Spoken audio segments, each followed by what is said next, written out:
पुणे से सियासी तकरार के बाद अजित पवार पर की गई टिप्पणी के बाद रूपाली ठोंबरे ने महेश लांडगे पर तीखा हमला बोला है। उन्होंने कहा कि बाघ की खाल पहनने से कोई बाघ नहीं बनता, असली बाघ तो अजित पवार है। रूपाली ठोंबरे ने लांडगे पर पुराने आरोप याद दिलाते हुए कहा कि अजित पवार पर बोलने से पहले जुबान संभाले वरना अंजाम भुगतना पड़ेगा। महेश लांडगे, तू कसला हिंदुत्ववादी?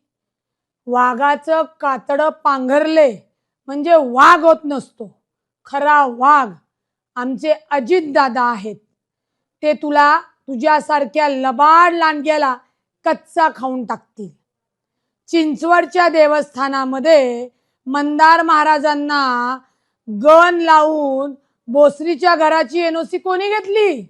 आठवतंय ना? लोकांना आठवतंय। भंगार चोरणारे तुम्ही कंपनीच्या मशिनरी आणि भंगार चोरल्या तेव्हा औरंगाबादवरनं पोलिसांनी मध्यरात्री उचललं होतं, मुटकुळं करून घेऊन गेले होते। तेव्हा जे अजितदादा आहेत त्यांच्याच पांघरुणाखाली होते।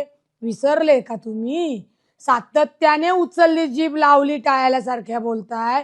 कोणत्या महिलांच्या बांगड्यांचा आमचा अपमान करतायत की आम्ही बांगड्या घातल्या नाहीत? बांगड्या आमच्या स्वाभिमानाचं प्रतीक आहे। त्याच्यामुळे आम्ही ज्या अजितदादांच्या बहिणी आहोत त्या बहिणी तुला ठोकून काढू, हे लक्षात ठेवायचं। आणि अजितदादांवर बोलताना तोंड सांभाळून बोलायचं। तुझा वस्ताद तुझा बाप नक्की असेल, परंतु राजकारणाचा लंगोट अजितदादांनी तुला घालायला शिकवला। त्यामुळं वस्तादावर आणि गुरुवर डाव जर टाकायला गेलास ना भावड्या, तर तो लंगट सुटून सैरा वैरा पळावं लागेल, पळताभुई होईल। त्याच्यामुळे अजितदादांवर बोलताना, टीका करताना आपल्या खालचा अंधार बघून बोललं पाहिजे, याचं भान ठेवलं पाहिजे। 70 लाखाचं काम 7 कोटी दाखवून जे महानगरपालिकेचे सगळे पैसे लुबाडले आणि म्हणून भाजपच्या पांघरुणाखाली हे सगळं झाकलं जाते।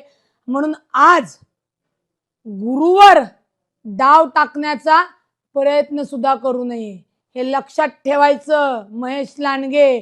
नाहीतर आम्ही सुद्धा घरात घुसून ठोकून बोलू। म्हशीच्या धारा काढत होता, म्हशीच्या धारा। लंडनला कशी काय कंपनी झाली? कुठनं झाली? धारा काढून झाली। सगळं निघेल, सगळं। तोंड सांभाळून बोलायचं माननीय अजितदादांवर, नाहीतर याद राखायचं याच बांगड्या घालणाऱ्या महिला अशी काय चपराक देतील की नुसती पळता भुई होईल।